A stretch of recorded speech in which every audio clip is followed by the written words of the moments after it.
By 1998, Jürgen had produced 9 films about the wildlife of Kruger.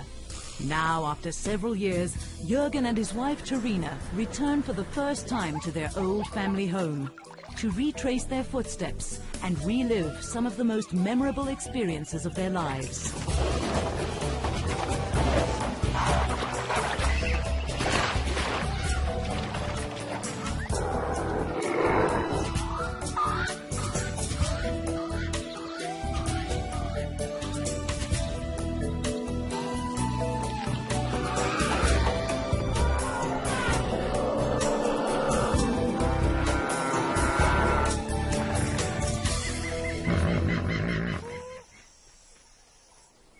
For Jürgen, today is a very special day. He steps out from behind the camera and meets his favorite animal face to face at the lion breeding project of Çukudu, a private game reserve near the Kruger National Park. This is great. I can get so close to the lions and touch them, even play with them. I would never do that with the wild lions of Kruger. If I tried, they would kill me. Jürgen feels that these great cats personify the wilderness and its freedom. A shrinking wilderness now preserved only in unique, untamed parks such as Kruger. As soon as Jürgen and Terina step through the gates of the Kruger National Park, they'll be in a completely different world where life is wild, untamed and unpredictable. Established more than 100 years ago, the Kruger National Park in the northeastern corner of South Africa is the country's largest and one of Africa's oldest game reserves, covering 2 million hectares, an area larger than Wales. Johan Olofse is one of 22 section rangers needed to control such a vast area. But today, he takes time out to welcome his friends back to the world-renowned wilderness that was once their home. Good to see you again. Fantastic to see you, man. Look at this one. Jürgen, That's great. nice to be back. Huh? Welcome back to Kruger. I missed you. Huh? I really missed you. It's going to be great to share the bush with you again. Fantastic. You'll find everything has changed, but nothing has changed. Kruger's vast expanse includes numerous ecologically diverse areas of distinct characteristics, varying from dense riverine forest to woodland savannas. Each zone a preferred grazing or hunting ground for the thousands of animals of Kruger.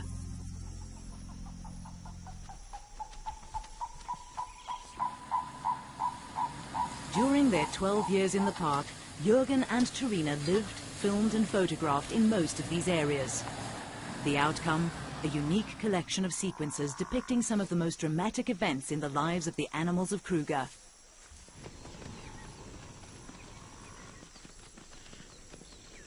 Husband and wife grew to know the animals so well through their filming and photography that natural events touched their lives as much as they did the wildlife, the exhilaration of a birth or the sadness of a death, and the heart-wrenching despair of a natural disaster.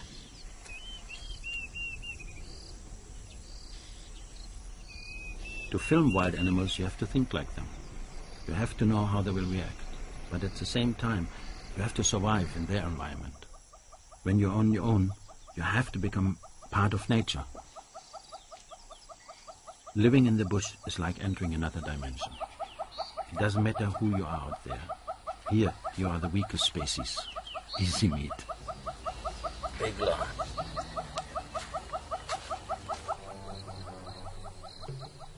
Approaching wild animals is not for the faint-hearted, and only an experienced tracker should risk a close encounter with the king of beasts.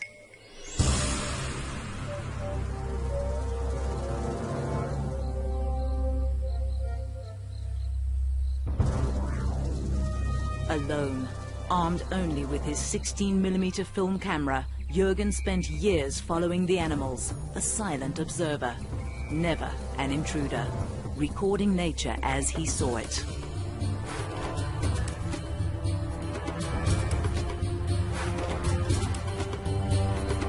Lions became Jürgen's favorite subjects. They epitomized a power and freedom in the wild which man has lost. Kruger is lion country. For 8 years I followed one pride that hunted this area. These could be some of the cubs that I watched grow, but I don't think they remember me. Jürgen thinks back to 1989, when he first met a very special male which he named Hanglip. At that time, Hanglip and his brother had just taken over the pride.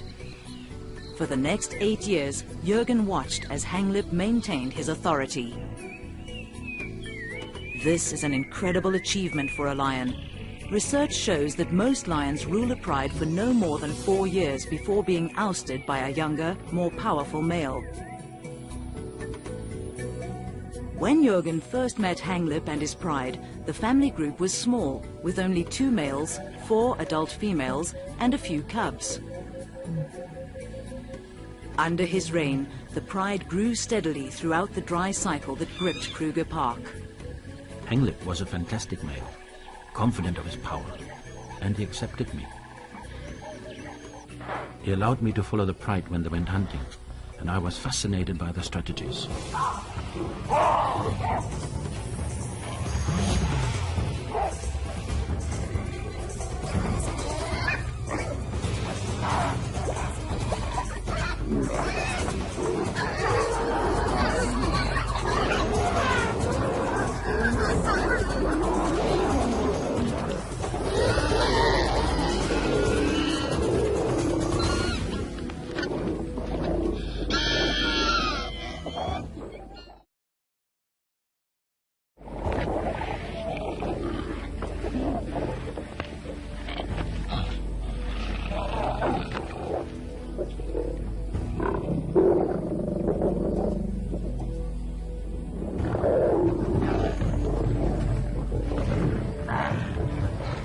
Lions set up their territories where hunting is best, but not all of Kruger offers an ideal habitat for them.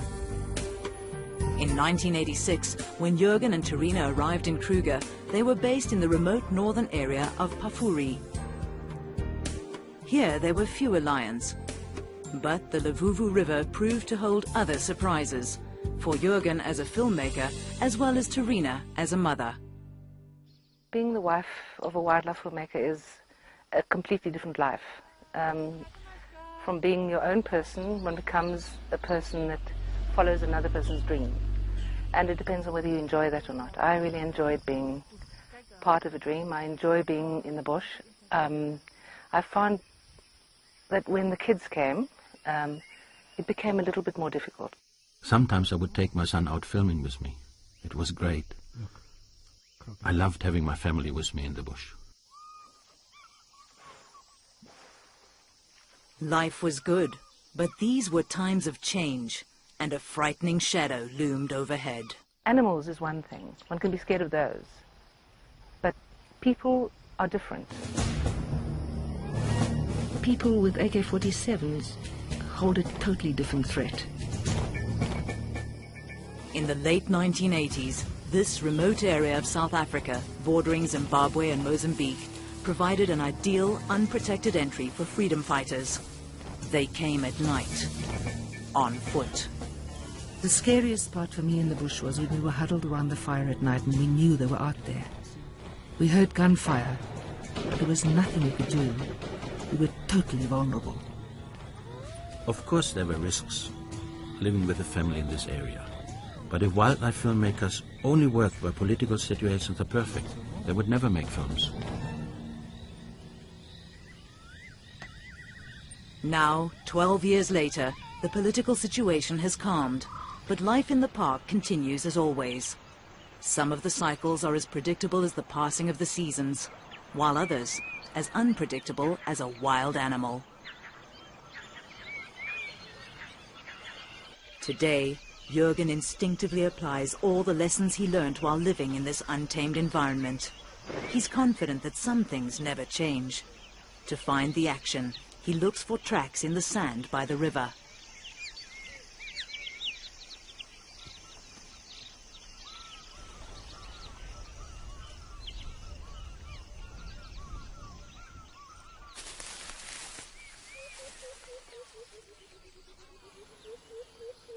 In the wild, you can never let your guard down.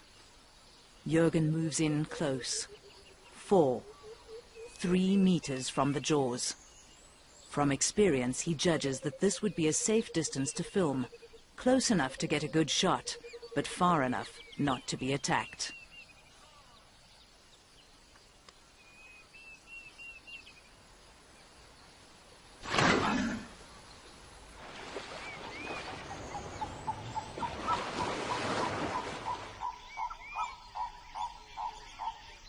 The river is full now, but back in '88 it was a different story. The river had stopped flowing and the animals had to come down to drink at the last remaining puddles. Here I could film some exceptional behavior.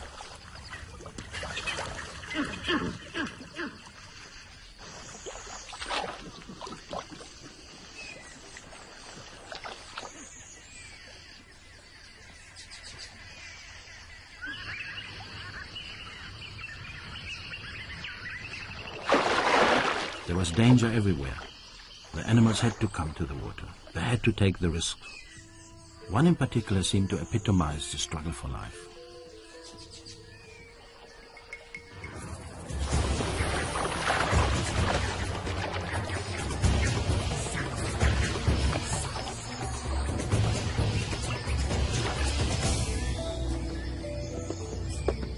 I was amazed that the little antelope had survived the attack.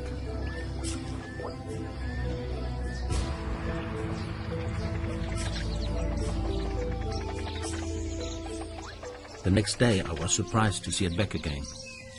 It was desperate for water.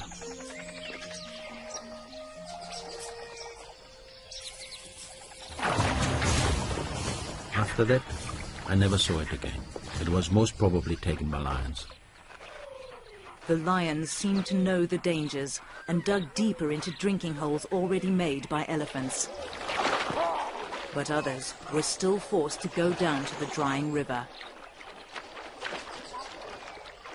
For some to survive, others had to die.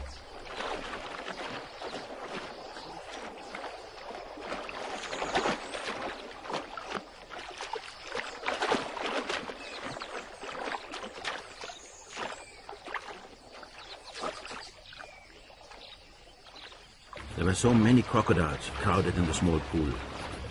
The 2 large males got into a fight for dominance.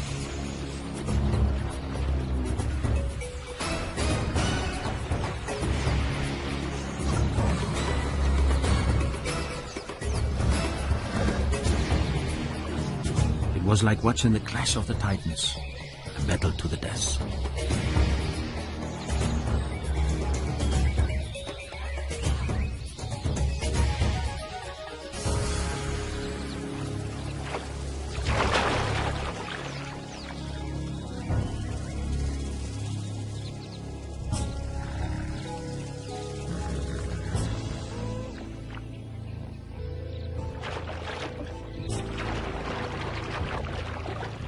Jürgen watched in astonishment as the other crocodiles moved in without hesitation to eat the loser, proving that in nature, nothing goes to waste.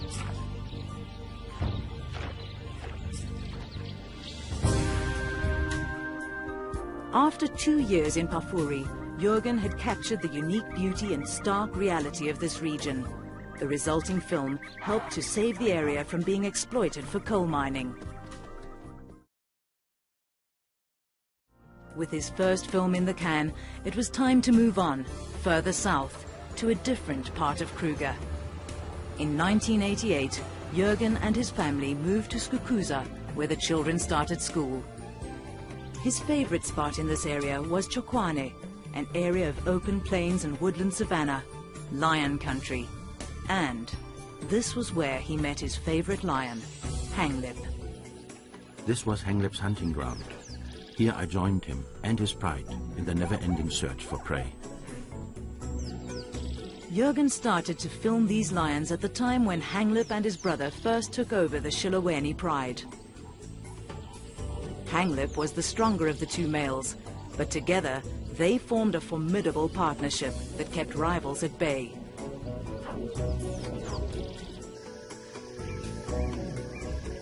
In the time I spent with him, Hanglip fathered many cubs.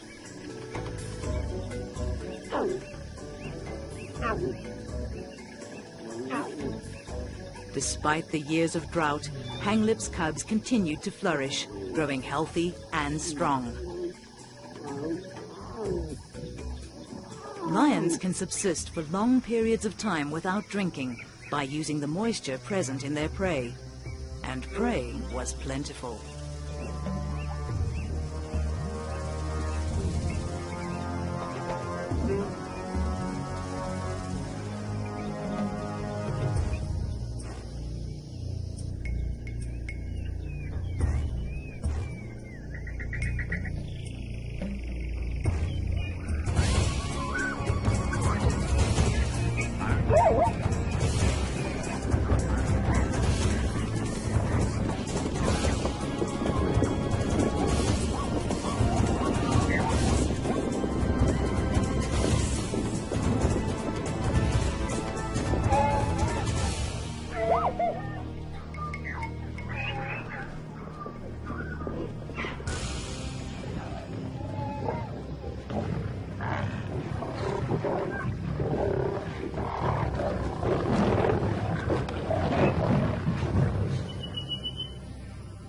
This is where I had my camp.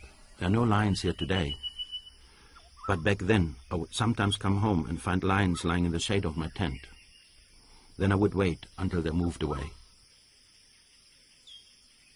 They had accepted me in their territory, so I accepted them too. I was truly living with lions.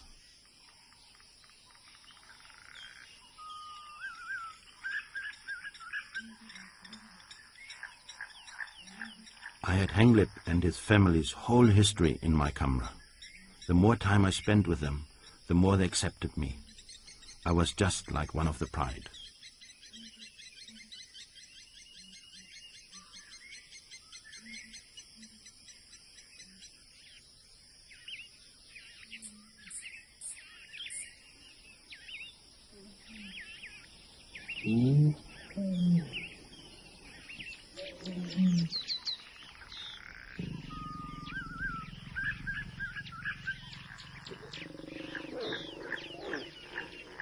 A unique opportunity presented itself when Hanglip mated with one of his females.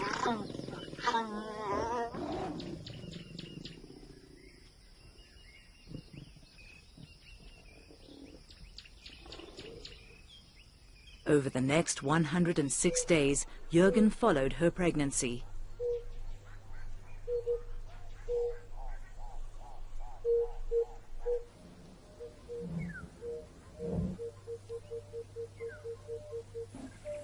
One day, she did not join the rest of the pride when they left to go hunting.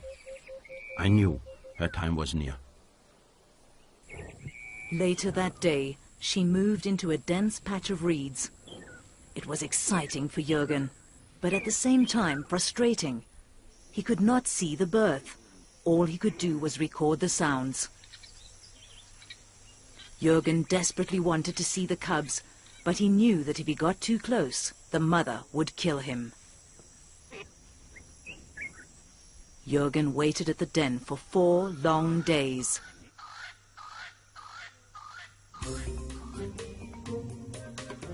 Eventually, hunger forced the lioness to leave her cubs unattended, and Jürgen saw his chance. I crawled into the den with my camera, and I said to myself, Jürgen, if she comes back now, you're dead. But I had to go in. I felt like they were a part of my own family.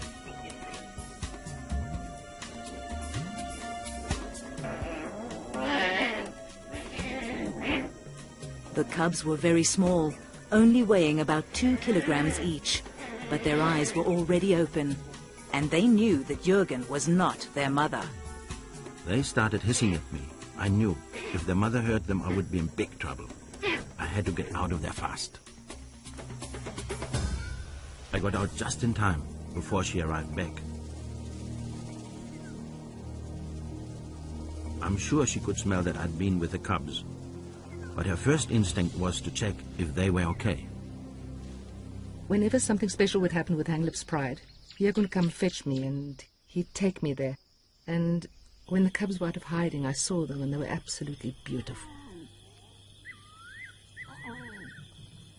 After about 6 weeks, the lioness joined another female with cubs slightly older than hers. Then, Jürgen could film without any danger of being attacked and spent as much time as possible recording the family's activities. The lionesses were attentive mothers, but they had to eat to survive, and every 2 or 3 days they had to hunt.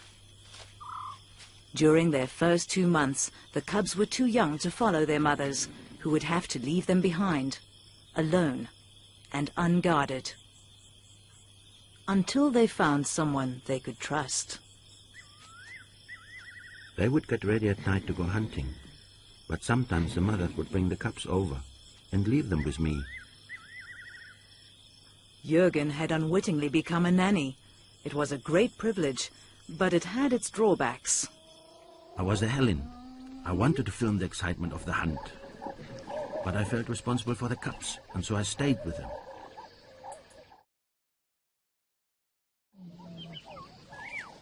But the next morning, when the mothers returned, it was like a family reunion.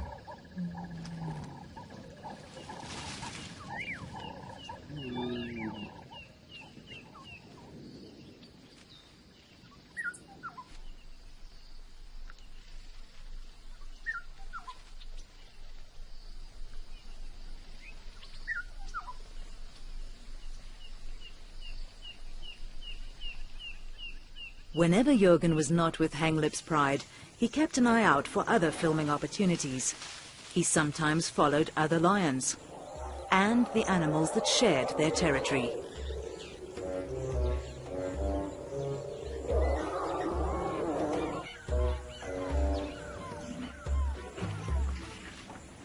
This young bull elephant was determined to let everyone know who was boss around here.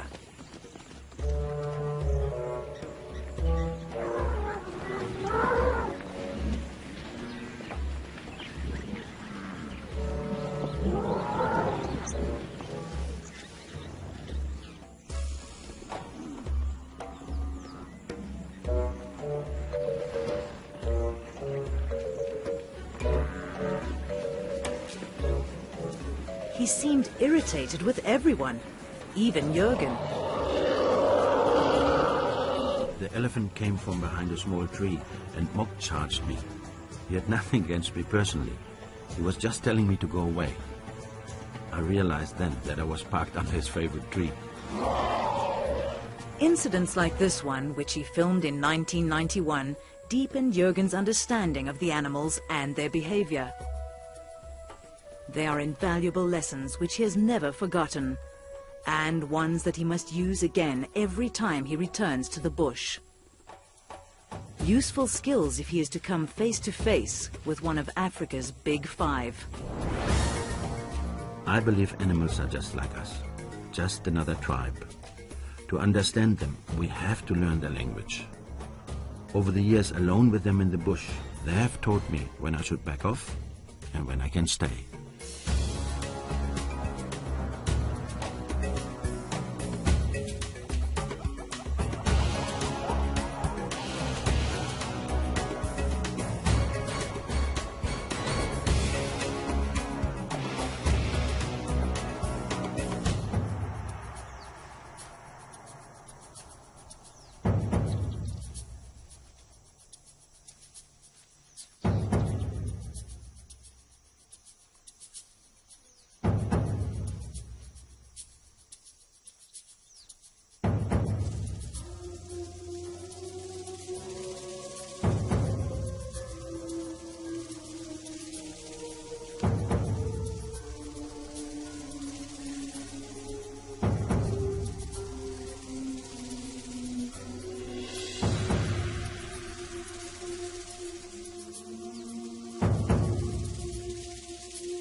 I'm sorry I disturbed his midday sleep, but I love this, just like the old days. As Jürgen learned to understand the wild animals of Kruger, he became familiar with the park's annual cycles. His quest to record one of the most interesting stories took him into the Mopani Belt, a vast area of scrubland covered mainly by one kind of tree, the Mopani. This hardy tree adapts easily to the harsh conditions of the area and is central to the lives of many of the inhabitants of Kruger.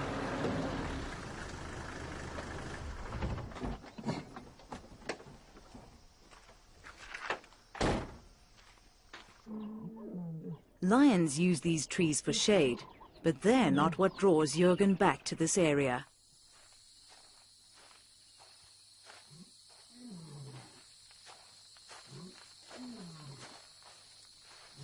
Without hesitation, he homes in on exactly what he's looking for, perfectly camouflaged among the leaves, a Mopani moth, an insect whose entire life cycle is centered around this tree. Can you see how worn her wings are? That means she has finished laying her eggs. She'll die soon. It's not only the big animals that make up the wonders of Kruger. Insects are equally important here. I wanted to record their lives too. Jürgen's unique footage revealed an amazing life cycle never before seen on film. The adult moth has no feeding organs. Her entire purpose is to mate and then lay about 200 eggs. Her life lasts no longer than 3 days. Tiny caterpillars hatch between 3 and 4 weeks later. They only need to crawl a short distance to find their food source, Mopani leaves. The brightly colored caterpillar is a feeding machine, growing rapidly to a length of up to 13 centimeters. Its skin does not stretch with its expanding body. The caterpillar needs to molt 6 times before it reaches full size. By this stage, the caterpillar becomes one of the richest sources of protein for animals and birds. After 6 weeks of blissful overindulgence, the caterpillar leaves the tree and finds a soft, sandy spot in the soil near the base of the Mopani. It burrows down into the sand, where it hollows out a cell and gradually turns into a pupa. Here it will lie as it goes through its dramatic transformation. No one could tell me exactly when the moth would come out, so I had to be there every night to make sure I didn't miss it. But I wasn't alone out there.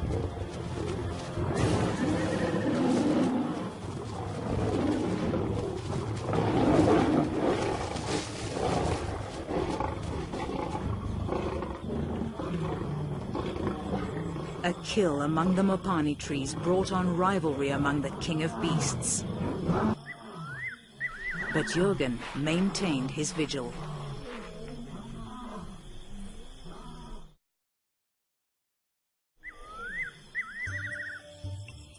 After almost 6 months, the newly formed moths emerged, and Jürgen was ready to record the event. Now that I'd seen the whole cycle, I was amazed at the ability of this one insect to transform itself. It just shows that everything in nature, no matter how small, is determined to beat the odds to survive. I find that fantastic. The life cycle of the Mopani moth was only one of the incredible events of the Kruger Park. Now, Jürgen knows that he has only scratched the surface. To film and understand the complexity and diversity of this world would take many lifetimes. He was privileged enough to share very special moments with some of Kruger's most formidable inhabitants. Retracing his old paths, he meets an old friend. This is a real privilege.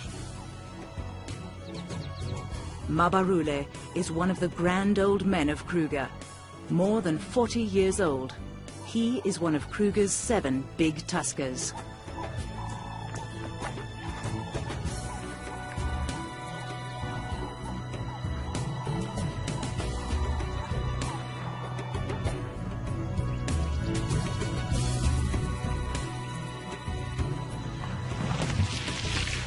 Mabarule is here to cool off. In summer, temperatures often reach a baking 40 degrees Celsius. I'm not used to this heat anymore. I need to cool off as well.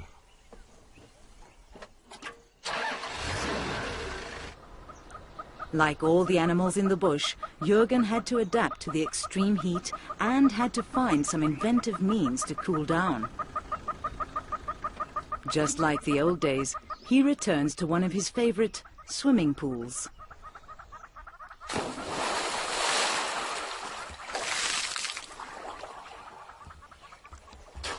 I almost landed in trouble in '92. I was taking a swim when a huge head suddenly appeared over the top of the reservoir. An elephant bull had come to drink and I couldn't get out. I hung onto the pipe in the middle for over an hour and hoped that he wouldn't find out I was there.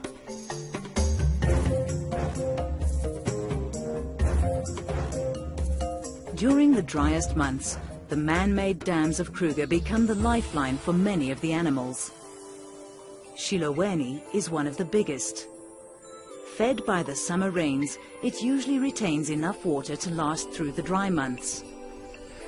But Jürgen recalls that it was not always so. This is one of my favorite spots, but in the drought, it was just a little puddle. 1992 saw the worst drought in Kruger in living memory. The first animals to suffer were the resident hippos. Jürgen watched as the water shrank around them. The last of the muddy water drew many animals to the dam. The only ones not to feel the effects of the drought were the lions. In fact, they thrived. Hanglip's pride had grown into a formidable hunting unit, 28 strong.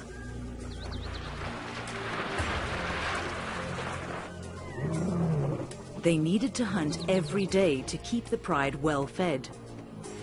During this period, they literally lived around the dam, waiting for an opportunity to strike.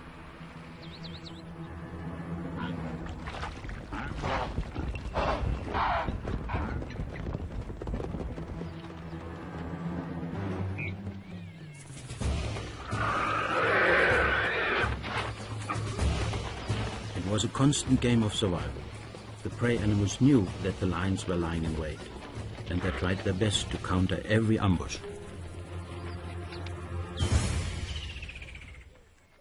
While the lions thrived in these conditions, the hippos were really suffering. There was not enough water to cover their sensitive skins. Having finished all the grazing closest to the water, they were starving, and some even resorted to eating elephant dung.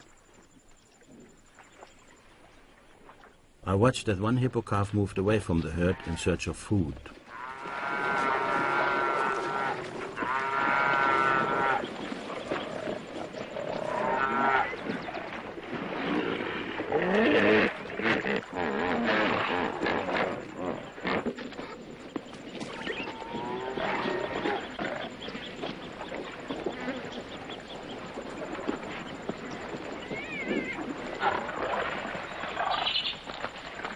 The reaction of the hippos was incredible.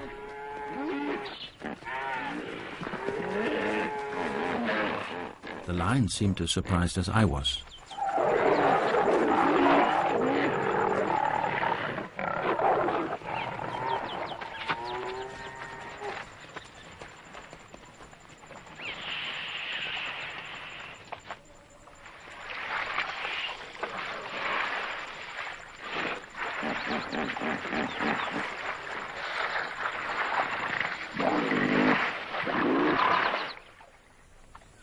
Tolerance levels diminished, all fighting for the last remaining drops of water. The dry years and the inferior grazing had weakened these old warriors. And the lions were there, ready to attack at every opportunity.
This epic battle between predator and prey lasted for more than 2 hours. It could have gone either way until the very last moment.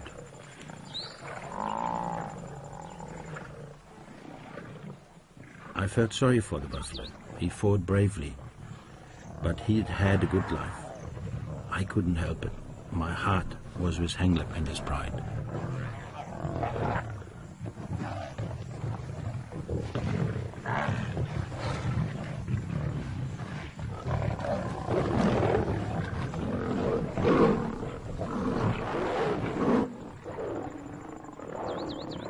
I was always amazed by Hanglip's power, but the battle with the old bull took its toll. After this, he could still hunt, but he limped for the rest of his life. Throughout the drought years in the early 1990s, Hanglip and his pride grew in strength. They thrived when all other animals around them suffered. But then, Jürgen remembers, came a threat that spared no one, not even the lions. This threat was microscopic, a spore-forming bacterium that can live for centuries in soil and bones. It survives in the harshest of conditions. A killer bacterium, anthrax.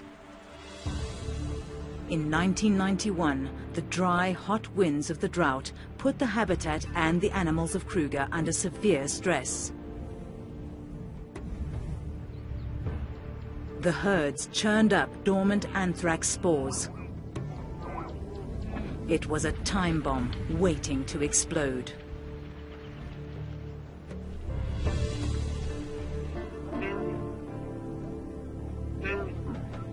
The anthrax infected the weakened animals, entering their bodies through wounds and scratches in their mouths caused by feeding on the tough, dried-out vegetation.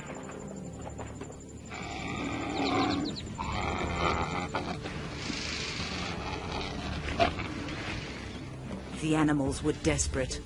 As grazing deteriorated and waterholes dried up, competition for food and water turned into physical battles. The weakest didn't stand a chance. This zebra was kicked to death by its rival, a victim in a struggle for survival. As the anthrax spread, ulcers became my guide to infected carcasses. I still remember the terrible stench of death. Park rangers and personnel could do nothing. Although there was a vaccine against anthrax, it was impossible to vaccinate all the animals in the reserve. Teams would follow the vultures to the carcasses.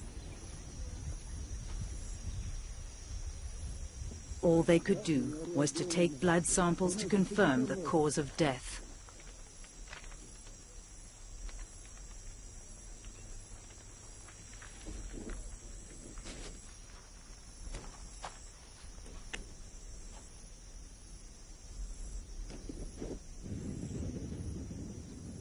The disease was spreading quickly.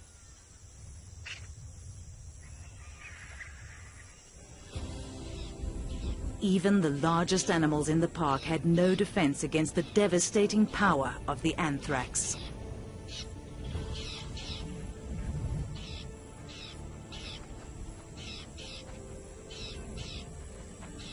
With vaccination out of the question, the park officials burnt all the carcasses they could find to curb the spread of the disease.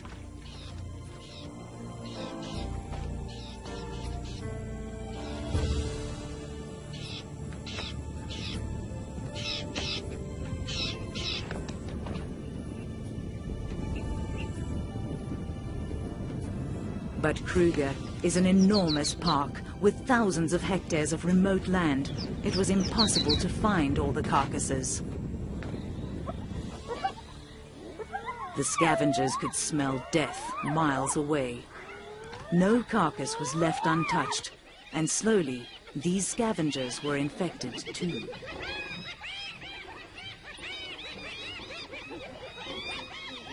The anthrax bacterium does not die with the animal. The meat remains infected, sure to infect all those who eat it.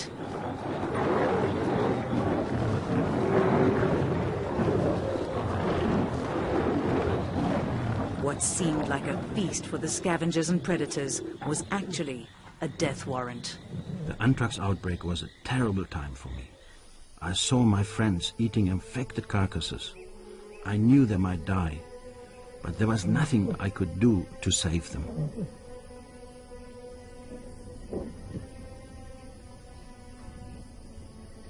As the disease developed in the animals, the swelling of their mouths, heads and throats made it more and more difficult for them to breathe. Scratch marks in the ground bore silent witness to the animals' desperate struggle for air during the last moments of life. I had seen my lions at their peak, at the top of the food chain, but over 2 seasons everything just seemed to fall apart. Those that were found were put out of their misery by the rangers.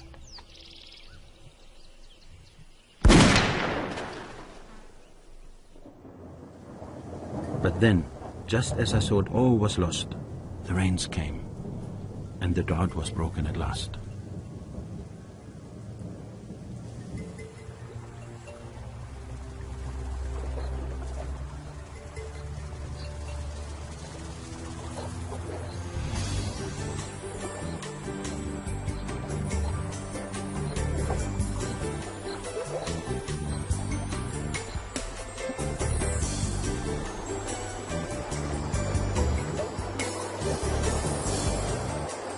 Floodwaters, the only force that has the power to stop anthrax, washed the spores downstream and into the sea, where the salt water eventually destroyed the bacteria. Incredibly, not all life was lost. The young and healthy survived. Much was learnt during that anthrax outbreak, and today researchers see anthrax as nature's own culling mechanism. During times of drought, when the animals and their habitat are under severe stress, anthrax cleanses the land of the sick and the weak. The most important thing for me was that my old friend Henglip had survived, and he was still in charge.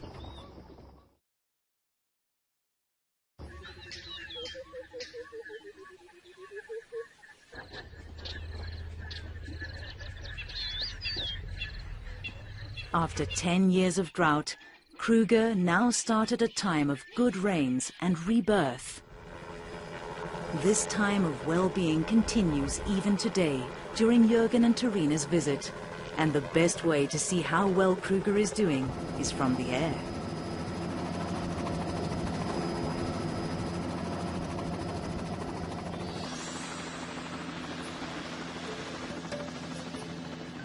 Nature is fantastic. It recovers so quickly. Not a trace of the dramas that played themselves out here during the drought. The river is full now. Back then, many had stopped flowing.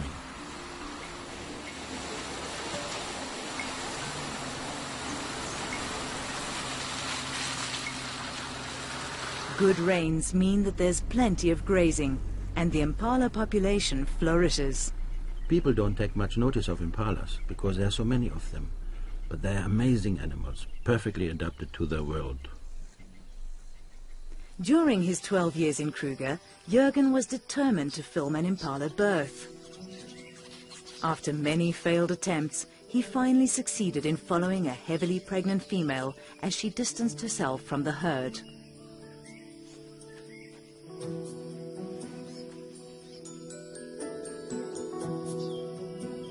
I really struggled to film this birth because impalas are very cautious and secretive.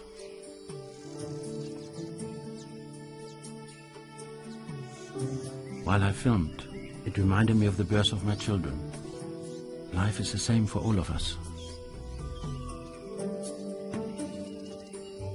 Impala ewes give birth just after the first rains, but if the rains are late, some people believe that they're able to delay birth for up to a month. This could give their lambs a better chance of survival.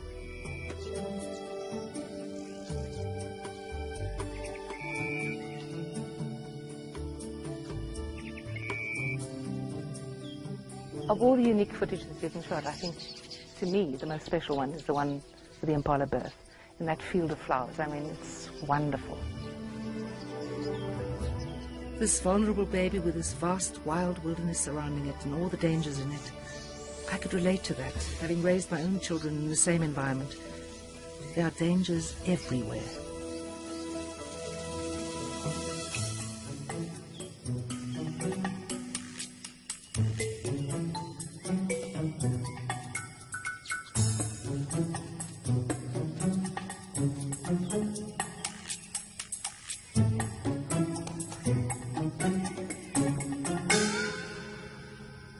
That spring was a very prolific time for most of the animals of Kruger. And Jürgen was lucky. Soon after he captured the impala birth on film, he recorded a wildebeest's first moments of life. The difference between the two births is that wildebeest cows stay within the herd, relying on the protection of the group against predators. The herd is constantly on the move, and the mother and the other adults nudge the calf to make it walk as soon as possible.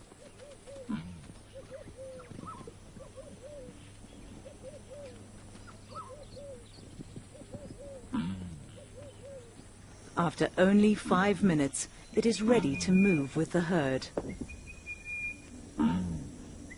Jürgen and Torina relive fond memories, but their visit to Kruger has almost come to an end. Once again, they meet up with Johan. Hey, Jürgen, how are you doing today? Right, nice. Hi, Torina. Have you seen the lion? Yes, I did. Nice prize of 12. 2 bit over, 2 k's up the track. Oh, thanks a lot. Eh? Enjoy them. Hi, Torina. Enjoy.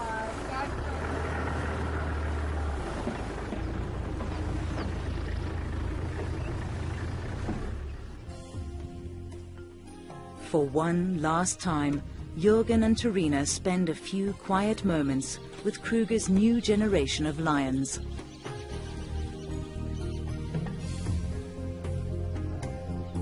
These seem as healthy as the pride they once knew. The pride led by Hanglip, a fighter, a survivor. We grew old together here, like 2 old lions. My old friend has gone now. I will never forget him. He survived through drought, injury and anthrax. I don't know how he died, but I do know that he lived like a true king. I hope his last battle was a good one.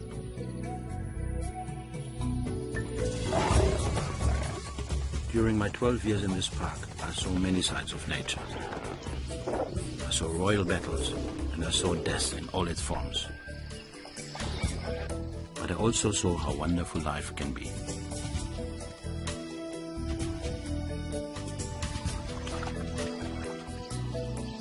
For a while, the animals in Kruger allowed me into their world. I was a part of it all.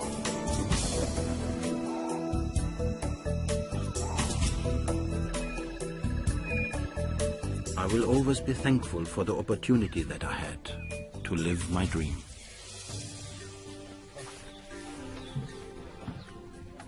I have to leave now, but a part of me will always be here, living with lions.